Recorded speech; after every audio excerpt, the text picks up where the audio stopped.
I often get asked, what is the best sole for my boot? And my response is always, what are you going to use the boots for? And what kind of look are you wanting to go with? See, there's not really one sole that does really great across all platforms. There's a few different soles that are best for different scenarios. Each sole has its own function that it thrives in, so you have to do a little bit of research on what sole is going to work best for you before you get them resoled. If you don't know who I am, my name is Oliver the Shoe Man. My wife and I own and run our family's 5th generation shoe repair business right outside Nashville, Tennessee. And I'm on a mission to help you guys figure out what soles are best for your boots, what conditions they're good in, what conditions they're bad in. That way you're more confident when choosing the sole you want for your boots, whether you go to your local cobbler or you mail them into my shop to get fixed. Either way, my goal is to help you make the right decision for your boots. Now, I've already done a video on the Dr. soles, the Vibram 100 Recraft, the Vibram Mini Lug Recraft, and today we're going to be talking about the Vibram 430 soles. Now, this is still considered a lug sole, but not really. It's more of a commando sole, which just means that the lugs don't go all the way to the edge. The point of this is to give you the grip of a lug sole without the extra chunkiness and the weight of an actual lug sole, like the Vibram 100. Here we have a pair of Red Wing 3345s, and these already come with the Vibram 430 soles. And as you can see, there's not really much wear.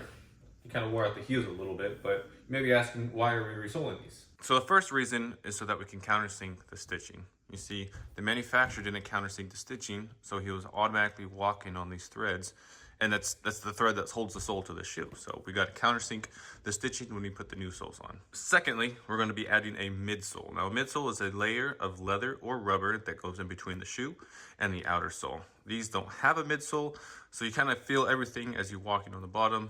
Adding that midsole will give you more support and make the boots a lot more comfortable. And thirdly, this customer wanted to make some aesthetic changes to his boots. He wanted to customize them to exactly how he wanted, which is exactly what we're going to be doing today. So not just resoling them for looks, we're also adding some function, making them more comfortable, and they're gonna last longer. So these 430 soles are made out of a rubber compound called nitrile. Out of all the rubber soles out there, nitrile rubber is among the top as far as durability goes and traction. It's got a hardness level of about 70 to 80 and an abrasion level of around 90. It's not out of 100, but it is one of the higher higher rated rubber compounds that that's what I was looking for. Higher rated compounds. I think the highest hardness I've seen is like 120, and the abrasion being around 150, but that's for thin rubber sole guards, so that makes the most sense. I don't know if you'd want a full 1/4 inch thick of a super dense rubber on your boot. It'd be super stiff, it'd be hard to break into, wouldn't be too comfortable. All right, that's it. Now we have these nails. These ones used to hold the heel on, or the heel of the sole on. Take those out. We have a cork that needs to be replaced, and this is the heel rams because the welts only go from here to here. They're not 360, so we're gonna replace this because this is paper as well. We're gonna replace it with leather. So this is more information on when you get your boots resoled and less about the soles. Whenever you get your boots resoled, you have the option to get the welts replaced. This leather piece is the welt. This welt gets stitched through the uppers, through the lining, and onto this white piece called the gemming. You see, this black stitch is what's holding it all together. Then we put the cork in and we put our soles on. And this stitch right here holds the sole to the welt. So the welt is pretty structurally, important. So if the welts are in good shape, we can take out the stitching and we can restitch it. If it's in bad shape, like if it's dried, if it's cracked, we have to replace it. Now this welt is in good shape, but the customer wanted, like I said, to make a few aesthetic changes. He wanted a different color stitch, and when we reuse welts, we take all the stitching out, right? And then we restitch it upside down. But since we restitch it upside down, we can't guarantee we're gonna hit all of the original holes. And so sometimes the stitching can look kind of funky on the new Welt. So he decided for aesthetic reasons to change out the Welt, which is why we took it off. Now this part's one of my favorite parts. Let's see if it'll do it. Sometimes I get lucky, sometimes I don't. We'll see what happens. Ooh, ready? Oh, of course you rip. So we started with that this way. It's stitched on using a chain stitch. So it's all one thread that loops in and around itself, making a chain, hence a chain stitch. And so you're able to just take it all off in one spot or one shot if you don't cut the thread or break the thread. This is why I charge $100 to hand stitch new welts on top of the cost of the soles. One, it takes 20 to 30 minutes per shoe. We have to follow all of the original holes. And there is a machine that we can get that'll do it for us. That's how manufacturers put them on. But the machine, we can't guarantee goes in all the original holes. So if we happen to line it up wrong and it hits right there, instead of in there, we could literally just cut along the holes and then the boot is ruined. There's nothing you can do at that point. So although it's a lot more time consuming, this is the best way to sew new welts on. But while we do that, we could talk more about the 430 soles. What it's good for, what it's not good for. Like I said in the very beginning of this video, it's a commando sole. So it's designed to give you the grip of a lug sole without the look of a lug sole, because you can't see the lugs from the side. Now obviously this isn't going to perform as well as like a Vibram 100 or a mini lug sole. So you kind of have to pick and choose. Do you need that extra grip and you don't mind the look of a lug sole, or do you not really need that much grip, you just need a little bit and you don't want the look of a lug sole? Again, that just depends on what you're doing. A lot of people use this for riding motorcycles. It's not super chunky like the Vibram 100. It's not super heavy, but you get that extra grip. Some people use them on the construction site. Some people wear them casually.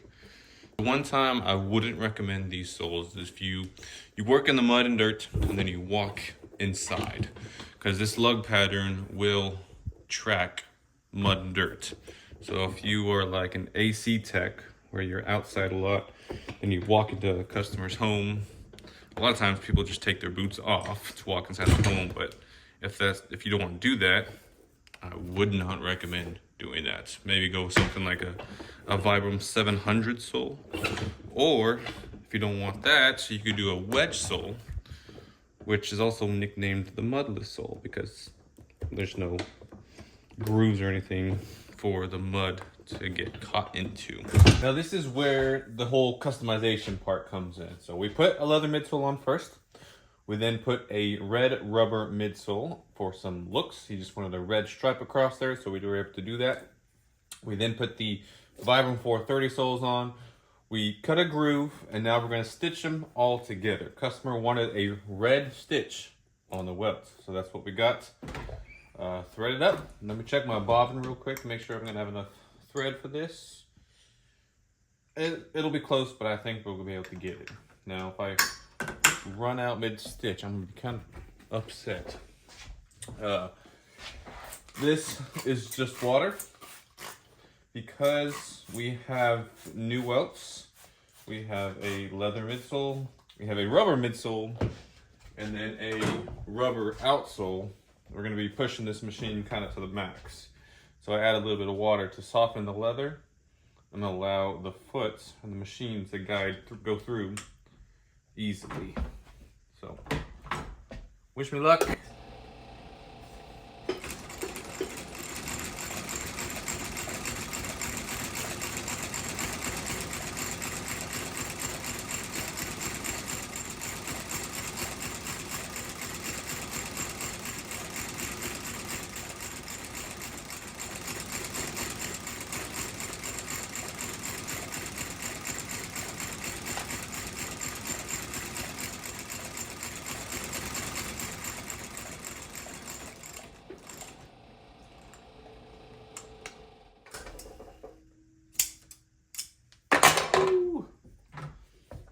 We just did a black stitch on the bottom, and then what the red stitch looks like.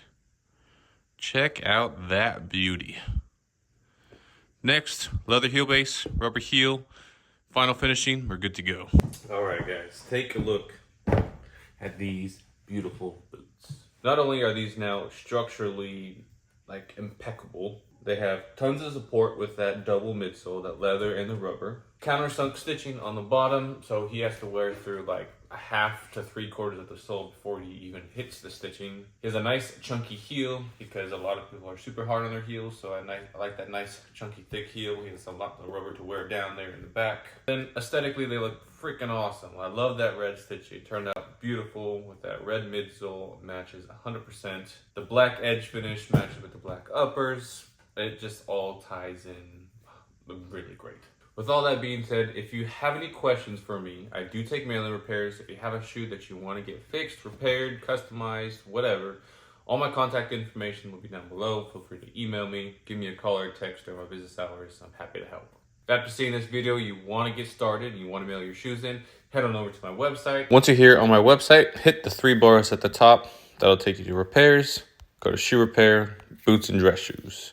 Here, you'll see all the different sole options we have, from leather, doctor sole, full soles, half soles, wedge soles, double soles, 100 lug soles, our commander, the mini lug, 430, 700, and a few other options. Hit the 430. We have a few pictures, examples of what we've done, a brief description, what's all included.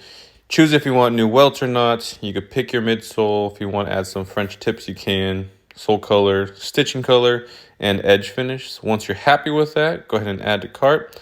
Check out like normal, and you'll get an email confirmation after you check out with the shipping instructions. Mail your boots in, and I will give you a call as soon as they arrive to finalize the details. Thank you guys so much for watching. I do greatly appreciate it. If you found this video valuable, hit that like button, subscribe for more content just like this.